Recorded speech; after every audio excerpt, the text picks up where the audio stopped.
Hai, saya Reta. Saya sudah dengarkan podcast yang diberikan Kosadra tentang sukses adalah guru yang jelek. Jadi langsung aja saya sudah catat beberapa poin dari yang Koko sampaikan.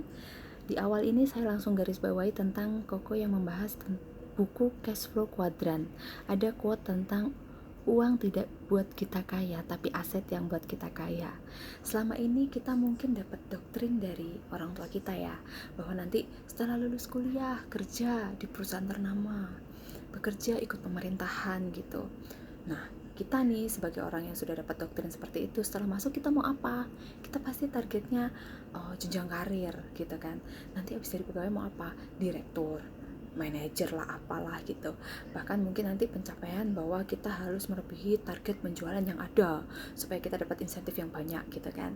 Nah, kita tidak sadar bahwa sebetulnya yang kita bangun di situ adalah aset perusahaan. Bahkan kita sendiri tidak memiliki aset pribadi gitu di situ. Aset pribadi ini bukan kayak rumah dan lain-lain ya gitu.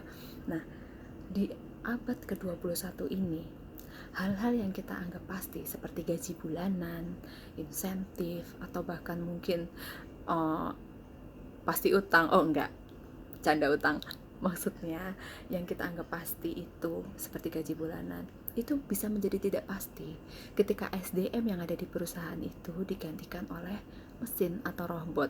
Karena di abad 21 ini, perubahan itu semakin banyak, inovasi itu semakin banyak. Bahkan SDM itu mungkin sudah tidak dibutuhkan lagi karena semua orang bisa bekerja di rumah menggunakan media online. Nah, di abad ini kita dituntut untuk menjadi orang yang tangguh, orang yang kuat mentalnya, kemudian orang yang bisa melakukan inovasi dengan cepat gitu. Nah, untuk melakukan hal-hal tersebut tidak bisa kita melakukan hal yang sama untuk menghasilkan hasil yang berbeda. Apa yang mulai kita bangun? Aset. Nah, dalam suatu bisnis itu memang dibutuhkan produk yang bagus, tapi juga dibutuhkan sistem bisnis yang bagus. Salah satunya di LWG ini, salah satu MLM. Selain LWG ini punya produk yang bagus, dia itu juga punya sistem bisnis yang bagus. Jadi dia punya Miliarder Academy dan MAP.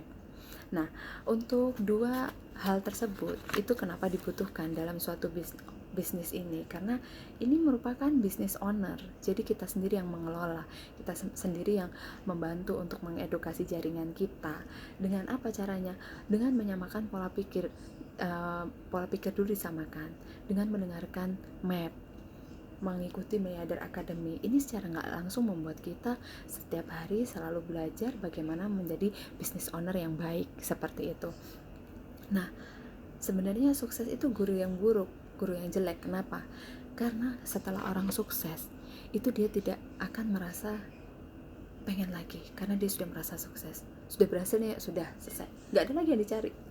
Tapi kalau kita melangkah dan gagal, itu bukan merupakan hal yang tabu. Kenapa? Karena orang berhasil itu pasti orang yang sering gagal.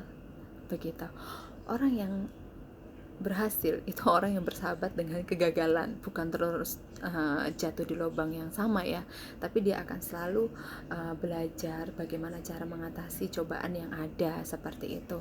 Nah, jangan biarkan hasil akhir merubah segalanya. Jangan membiarkan bahwa setelah kita berhasil itu kita menjadi sombong. Tetaplah rendah hati, karena dengan itu kita dapat selalu melakukan hal yang terbaik tentang hidup kita, seperti itu. Lakukan yang orang lain tidak lakukan. Misal, jadi kita kerja nih Senin sampai Jumat, itu udah biasa orang lakukan. Tapi ketika ada Sabtu Minggu, apa sih, kenapa kita nggak coba ini, jualan, atau apa yang bisa menjadi hobi atau hal yang menarik yang bisa menambah pemasukan kita, atau kita bangun aset lah, seperti itu. Kemudian nikmati nanti apa yang orang tidak nikmati. Setelah kita bekerja keras di awal-awal, nanti mungkin kita dapat financial freedom atau mungkin time freedom, seperti itu. Lakukan perubahan yang memiliki dampak positif gitu.